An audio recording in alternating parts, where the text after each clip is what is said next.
सर्वशक्तिमान परमेश्वर के वचनों के पाठों का संग्रह।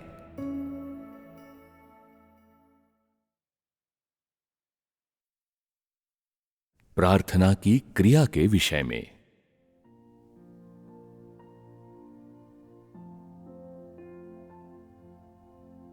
अपने प्रतिदिन के जीवन में तुम प्रार्थना पर बिल्कुल ध्यान नहीं देते। लोगों ने प्रार्थना को सदैव नजरअंदाज किया है। प्रार्थनाएं लापरवाही से की जाती थी, जिसमें इंसान परमेश्वर के सामने बस खाना पूर्ति करता था। किसी ने भी कभी परमेश्वर के समक्ष पूरी रीति से अपने हृदय को समर्पित नहीं किया है और न ही परमेश्वर से सच्चाई से प्रार्थना की है। लोग परमेश्वर से तभी प्रार्थना करते हैं जब उनके साथ कुछ घटित हो जाता है। इन सारे समयों के दौरान क्या तुमने कभी सच्चाई के साथ परमेश्वर से प्रार्थना की है? क्या तुमने कभी पीड़ा के आंसुओं को परमेश्वर के सामने बहाया है? क्या तुमने कभी परमेश्वर के सामने स्वयं को पहचाना है? क्या तुमने कभी परमेश्वर के साथ हृदय से हृदय मिलाते हुए प्रार्थना की है? प्रार्थना अभ्यास करने से आती है। यदि तुम सामान्य रीति से घर पर प्रार्थना नहीं करते हो, तब तुम्हारा कलीसिया में प्रार्थना करने का कोई अर्थ नहीं होगा। और यदि तुम छोटी छोटी सभाओं में सामान्य रीति से प्रार्थना नहीं करते हो, तो बड़ी बड़ी सभाओं में प्रार्थना करने में भी असमर्थ होगे। यदि तुम सामान्य रीति से परमेश्वर के निकट नहीं आते या परमेश्वर के वचनों पर मनन नहीं करते हो, तो तुम्हारे पास तब कहने के लिए कुछ भी नहीं होगा जब प्रार्थना का समय होगा। और यदि तुम प्रार्थना करते भी हो, तो बस तुम दिखावा करोगे। तुम सच्चाई से प्रार्थना नहीं कर रहे होगे। सच्चाई के साथ प्रार्थना करने का क्या अर्थ है? इसका अर्थ है अपने हृदय में शब्दों को कहना और परमेश्वर की इच्छा को समझकर और उसके वचनों पर आधारित होकर परमेश्वर के साथ वार्तालाप करना। इसका अर्थ है विशेष रूप से परमेश्वर के निकट महसूस करना। ये महसूस करना कि वो तुम्हारे सामने है और कि तुम्हारे पास उससे कहने के लिए कुछ है। और इसका अर्थ है अपने हृदय में विशेष रूप से प्रज्वलित या प्रसन्न होना और ये महसूस करना कि परमेश्वर विशेष रूप से मनोहर है।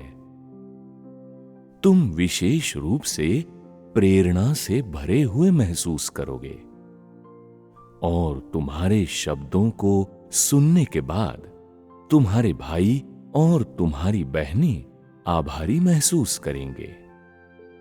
वे महसूस करेंगे कि जो शब्द तुम बोलते हो वे उनके हृदय के भीतर के शब्द हैं। वे ऐसे शब्द हैं जो वे कहना चाहते हैं और जो तुम कहते हो वो वही है जो वे कहना चाहते हैं। सच्चाई के साथ प्रार्थना करने का अर्थ यही है।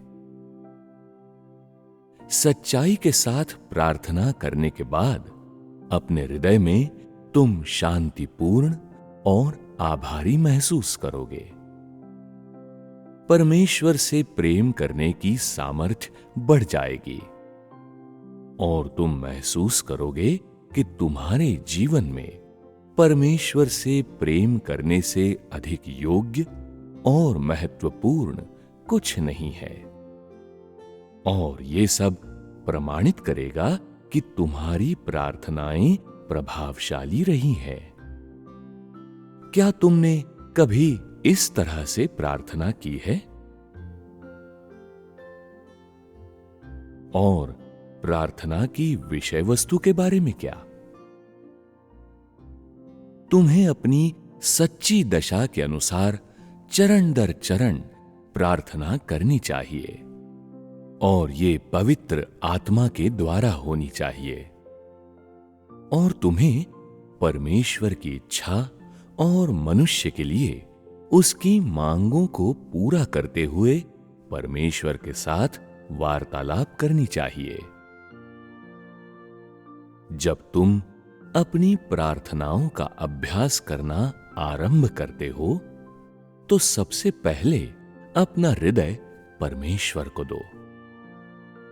परमेश्वर की इच्छा को समझने का प्रयास न करो। केवल परमेश्वर से अपने हृदय की बातों को कहने की कोशिश करो। जब तुम परमेश्वर के सामने आते हो तो इस प्रकार कहो, हे परमेश्वर, केवल आज ही मैंने ये महसूस किया है कि मैं तेरी आज्ञा का उल्लंघन किया करता था। मैं पूरी तरह से भ्रष्ट और घृणित हूं। पहले मैं अपने समय को बर्बाद कर रहा था। आज से मैं तेरे लिए जीऊंगा। मैं अर्थपूर्ण जीवन जीऊंगा और तेरी इच्छा को पूरी करूंगा।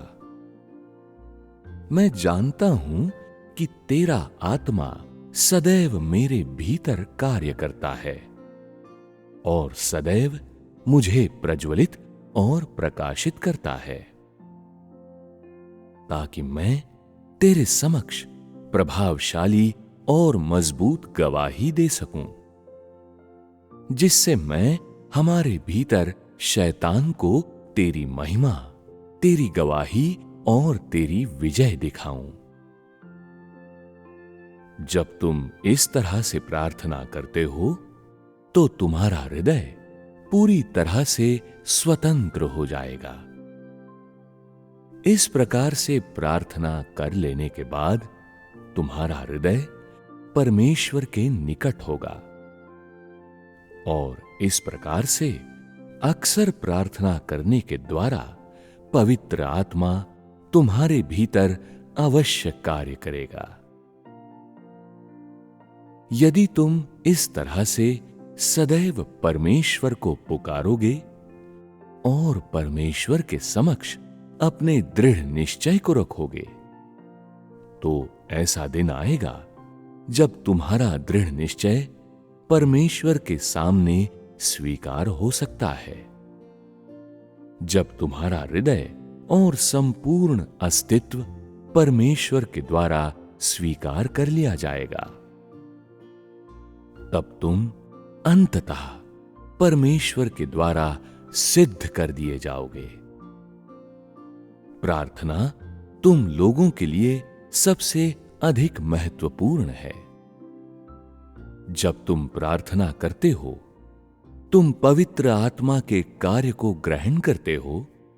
इस प्रकार तुम्हारा हृदय परमेश्वर के द्वारा स्पर्श किया जाता है और तुम्हारे भीतर परमेश्वर से किए जाने वाले प्रेम का सामर्थ्य सामने आ जाता है। यदि तुम अपने हृदय से प्रार्थना नहीं करते, यदि तुम परमेश्वर से वार्तालाप करने के लिए अपने हृदय को नहीं खोलते, तब परमेश्वर के पास तुम्हारे हृदय में कार्य करने का कोई तरीका नहीं होगा।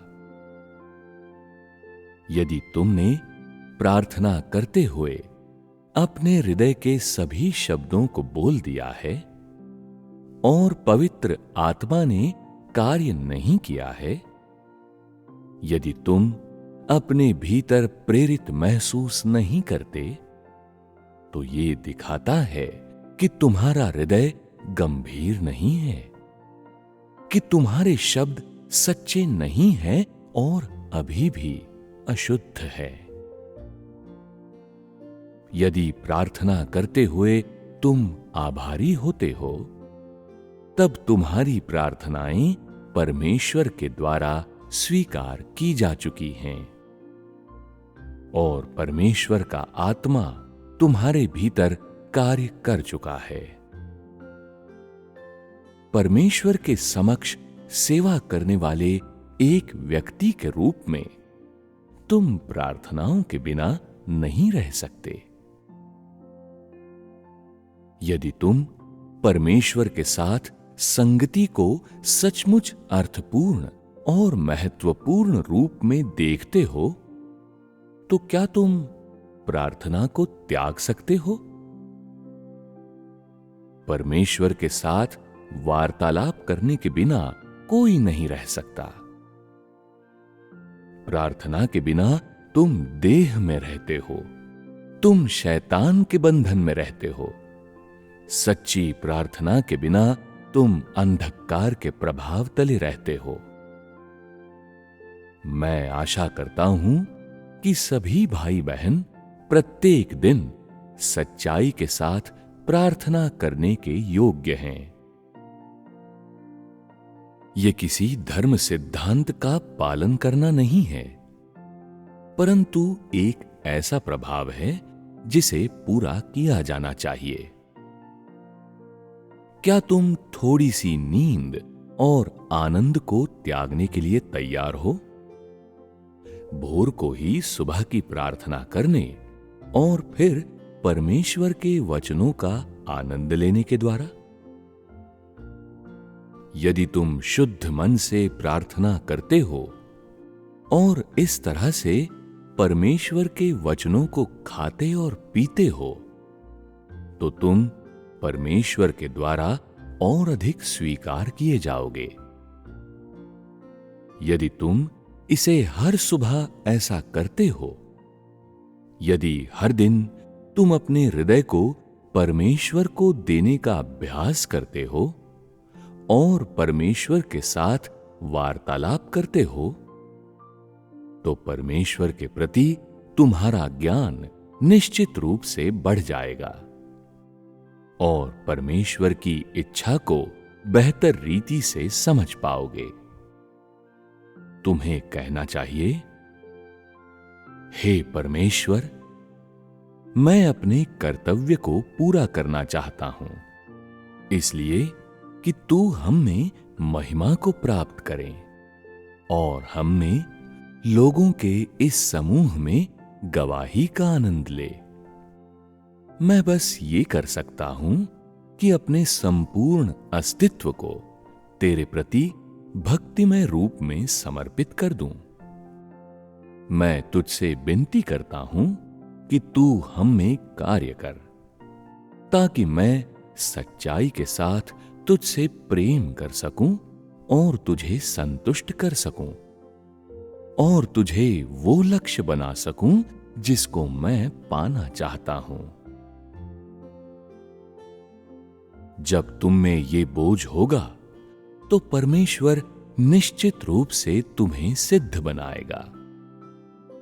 तुम्हें केवल अपने लिए ही प्रार्थना नहीं करनी चाहिए, बल्कि परमेश्वर की इच्छा को पूरी करने के लिए भी और परमेश्वर से प्रेम करने के लिए भी।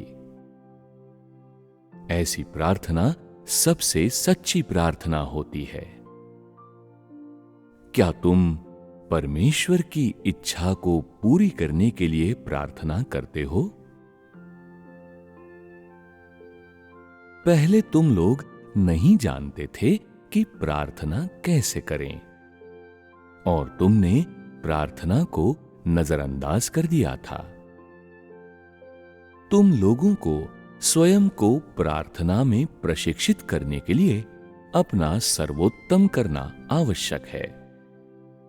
यदि तुम परमेश्वर से प्रेम करने में अपने आंतरिक बल को बाहर नहीं निकाल सकते, तो तुम प्रार्थना कैसे कर सकते हो?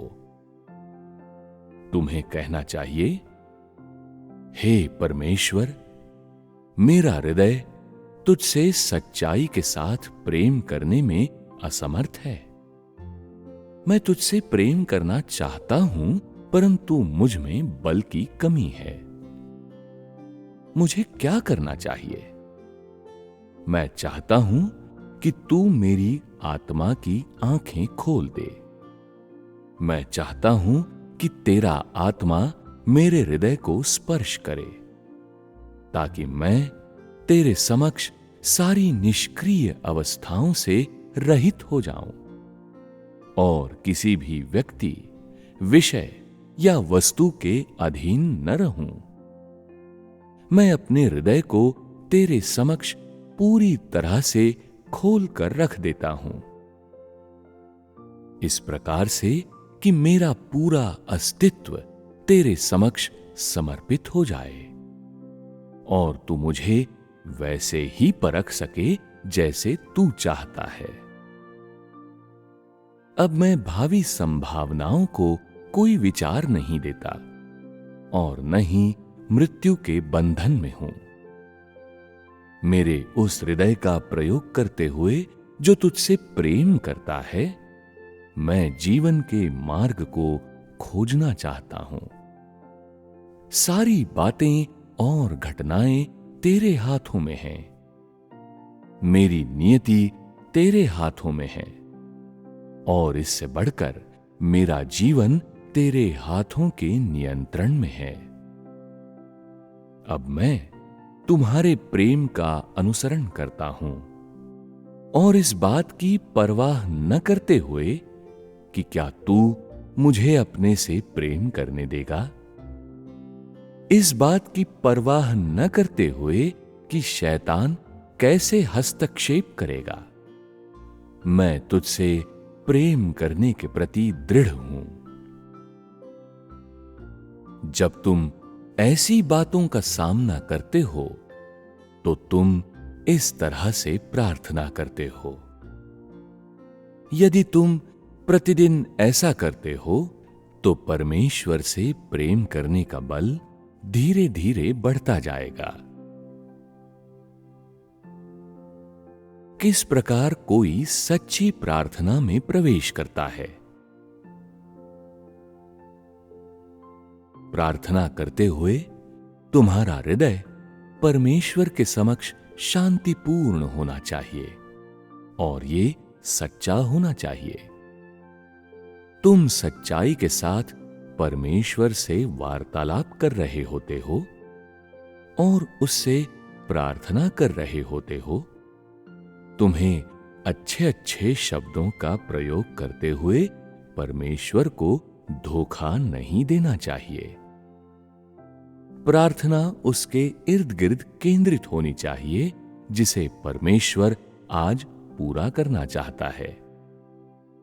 परमेश्वर से प्रार्थना करो कि वो तुम्हारे लिए और बड़े प्रकाशन और प्रज्वलन को लेकर आए और तुम परमेश्वर के समक्ष प्रार्थना के लिए अपनी वास्तविक अवस्था और समस्याओं को लेकर आओ और परमेश्वर के समक्ष दृढ़ निश्चय करो। प्रार्थना किसी प्रक्रिया का अनुसरण करना नहीं, बल्कि अपने सच्चे हृदय का इस्तेमाल करते हुए परमेश्वर को खोजना है।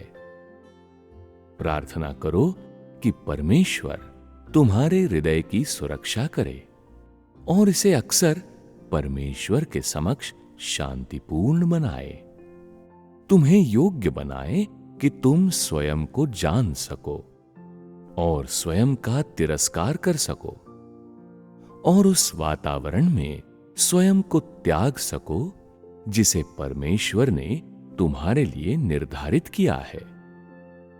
और इस प्रकार वो तुम्हें परमेश्वर के साथ एक सामान्य संबंध रखने की अनुमति दे और एक ऐसा व्यक्ति बनाए जो परमेश्वर से सच्चाई से प्रेम करता है। प्रार्थना का महत्व क्या है? प्रार्थना एक ऐसा तरीका है जिसमें मनुष्य परमेश्वर के साथ सहयोग करता है।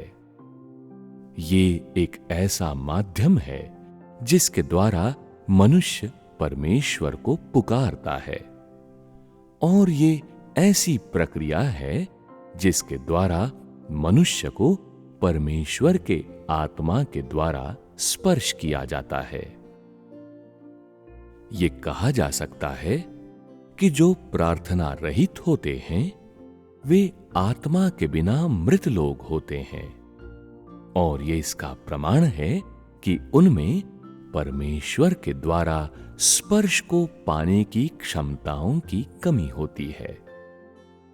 प्रार्थना के बिना लोग एक सामान्य आत्मिक जीवन को प्राप्त नहीं कर सकते। वे पवित्र आत्मा के कार्य का अनुसरण करने के योग्य भी नहीं बन पाते। प्रार्थना के बिना वे परमेश्वर के साथ अपने संबंध को तोड़ देते हैं, और वे परमेश्वर के अनुमोदन को प्राप्त करने में अयोग्य हो जाते हैं। एक ऐसे व्यक्ति के रूप में जो परमेश्वर पर विश्वास करता है, जितना अधिक तुम प्रार्थना करते हो, उतना अधिक तुम परमेश्वर के द्वारा स्पर्श को प्राप्त करते हो। ऐसे व्यक्तियों के पास दृढ़ निश्चय होता है, और वे परमेश्वर की ओर से नवीनतम प्रकाशन को प्राप्त करने के अधिक योग्य होते हैं।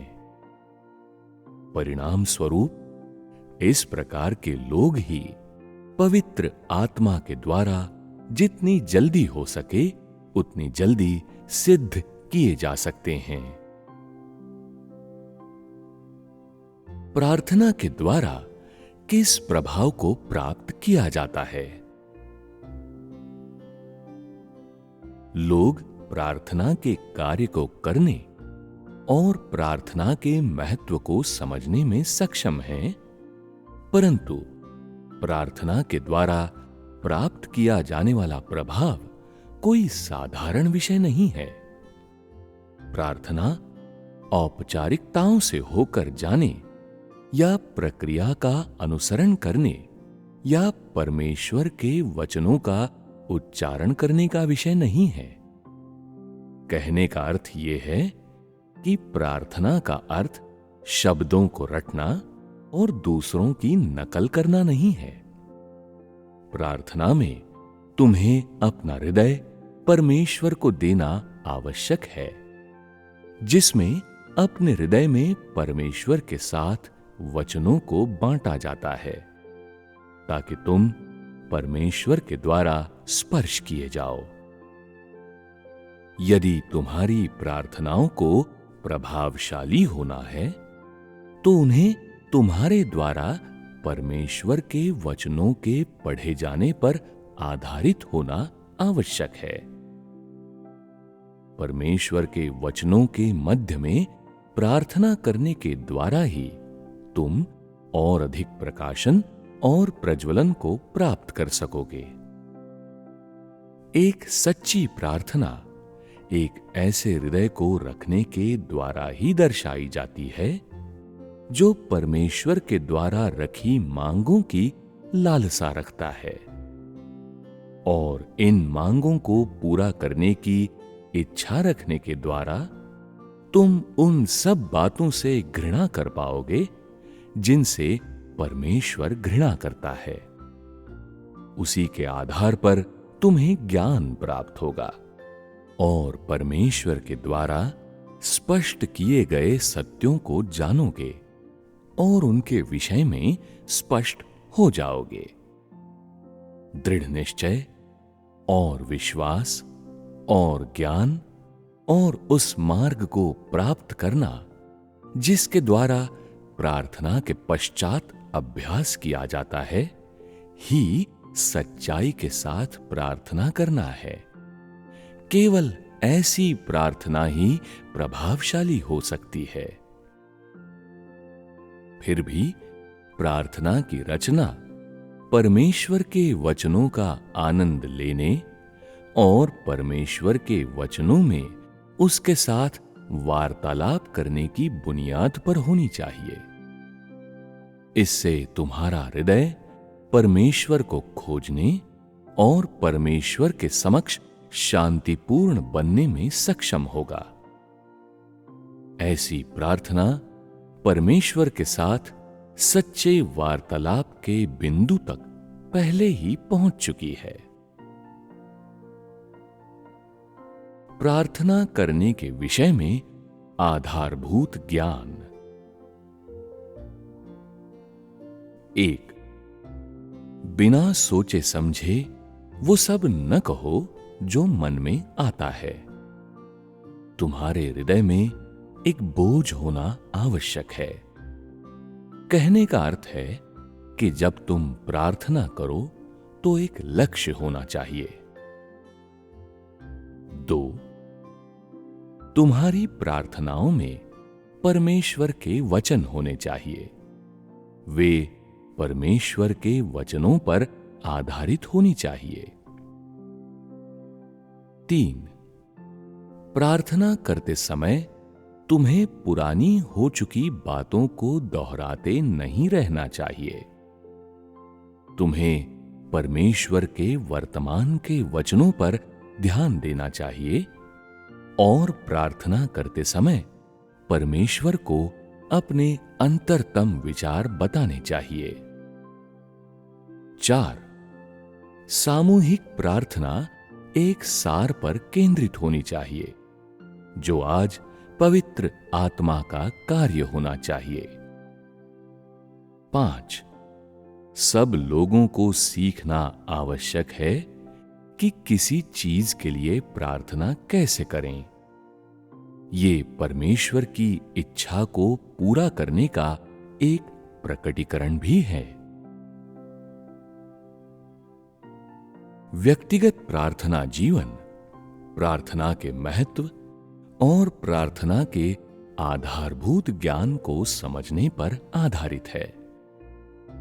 मनुष्य को अक्सर अपने दैनिक जीवन की अपनी गलतियों के लिए प्रार्थना करनी चाहिए और अपने जीवन के स्वभाव में परिवर्तन प्राप्त करने के लिए प्रार्थना करनी चाहिए और परमेश्वर के वचनों के अपने ज्ञान के आधार पर प्रार्थना करनी चाहिए। प्रत्येक व्यक्ति को अपना प्रार्थना जीवन स्थापित करना चाहिए। उन्हें परमेश्वर के वचनों पर आधारित ज्ञान के लिए प्रार्थना करनी चाहिए। उन्हें परमेश्वर के कार्य के ज्ञान को खोजने के लिए प्रार्थना करनी चाहिए। परमेश्वर के समक्ष अपनी वास्तविक परिस्थितियों को रख दो और व्यावहारिक बनो और विधि पर ध्यान न दो। मुख्य बात एक सच्चे ज्ञान को प्राप्त करना है और वास्तव में परमेश्वर के वचनों का अनुभव करना है। जो कोई भी आत्मिक जीवन में प्रवेश करना चाहता है, उसे कई तरीकों से प्रार्थना करने में योग्य होना आवश्यक है। शांत प्रार्थना, परमेश्वर के वचनों पर मनन करना, परमेश्वर के काम को जानना इत्यादि वार्तालाप का ये लक्षित कार्य सामान्य आत्मिक जीवन में प्रवेश प्राप्त करने के लिए है, जिससे परमेश्वर के समक्ष तुम्हारी परिस्थिति और अधिक बेहतर होगी और इससे तुम्हारे जीवन में और अधिक उन्नति प्राप्त होगी।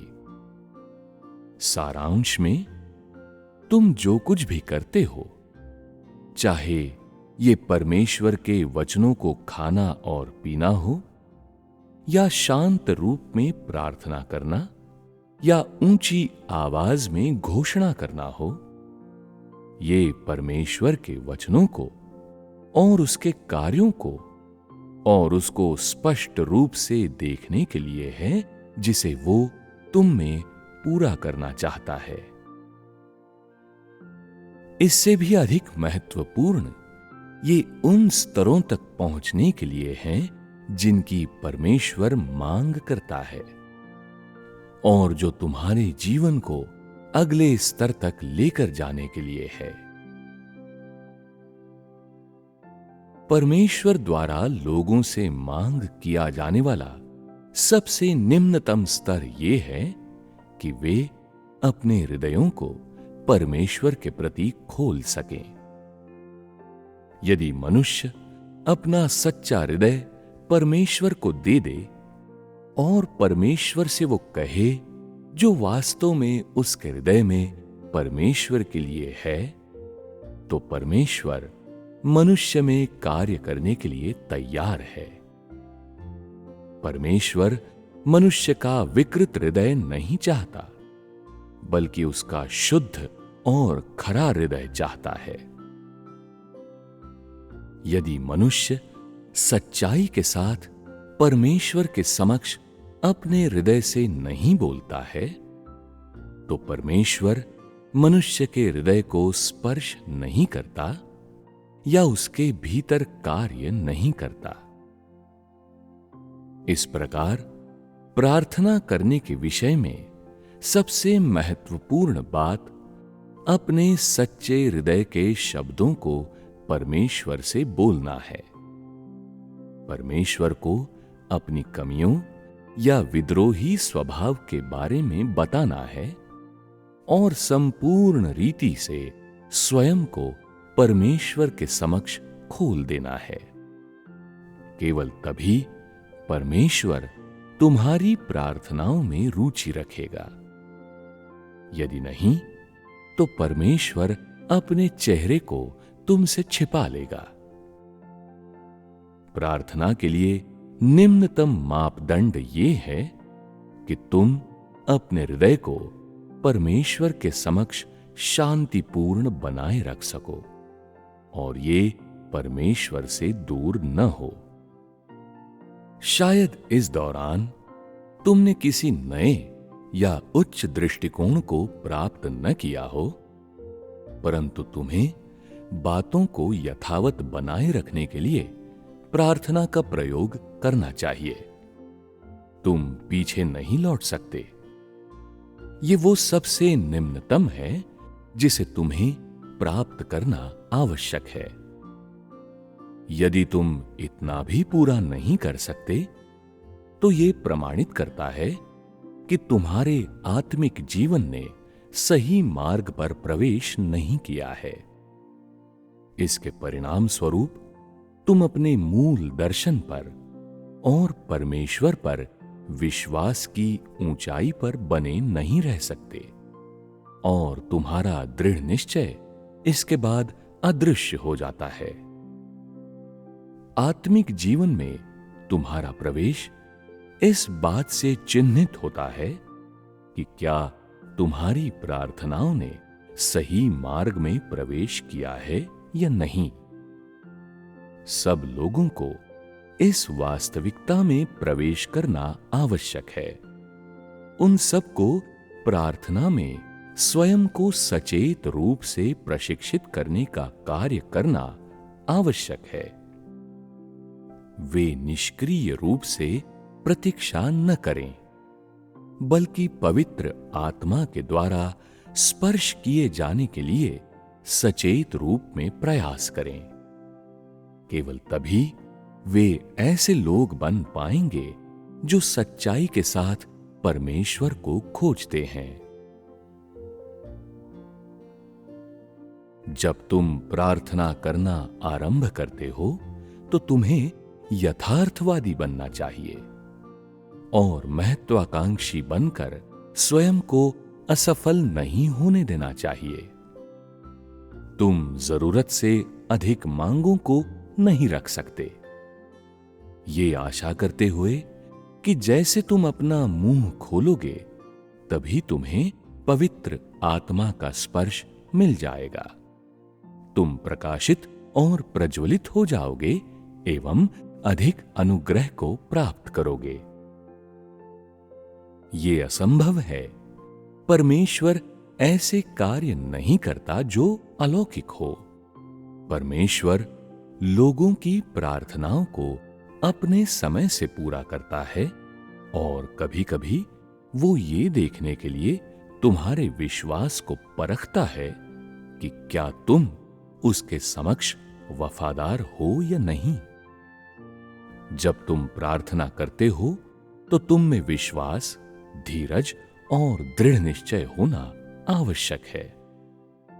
जब वे प्रार्थना के लिए स्वयं को प्रशिक्षित करना आरंभ करते हैं तो अधिकांश लोग महसूस नहीं करते कि उनको पवित्र आत्मा के द्वारा स्पर्श किया गया है और इसलिए वे साहस खो देते हैं। इससे कुछ नहीं होगा। तुम में अटलता होनी आवश्यक है। तुम्हें पवित्र आत्मा के स्पर्श को महसूस करने पर और खोजने और जांचने पर ध्यान देना आवश्यक है। कभी-कभी जिस मार्ग पर तुम चलते हो वो गलत होता है। कभी-कभी तुम्हारी प्रेरणाएं और अवधारणाएं परमेश्वर के समक्ष स्थिर खड़ी नहीं रह सकती और इसलिए परमेश्वर का आत्मा तुम्हें द्रवित नहीं करता। अतः ऐसे समय भी आते हैं जब परमेश्वर देखता है कि क्या तुम वफादार हो या नहीं। सारांश में तुम्हें स्वयं को प्रशिक्षित करने के लिए और अधिक प्रयास करना आवश्यक है। यदि तुम पाते हो कि जिस मार्ग को तुमने लिया है वो भ्रष्ट है, तो तुम अपने प्रार्थना के तरीके को बदल सकते हो। जब तुम सच्चाई के साथ प्रयास करते हो और प्राप्त करने की इच्छा रखते हो, तब पवित्र आत्मा निश्चित रूप से तुम्हें इस वास्तविकता में ले जाएगा। कभी-कभी तुम सच्चे हृदय से प्रार्थना करते हो, परंतु महसूस नहीं करते कि तुम्हें विशेष रूप से स्पर्श किया गया है। ऐसे समयों पर तुम्हें अपने विश्वास पर निर्भर रहना आवश्यक है और भरोसा रखना है कि परमेश्वर तुम्हारी प्रार्थनाओं की ओर दृष्टि लगाता है। तुम्हें अपनी प्रार्थनाओं में धीरज रखने की आवश्यकता है।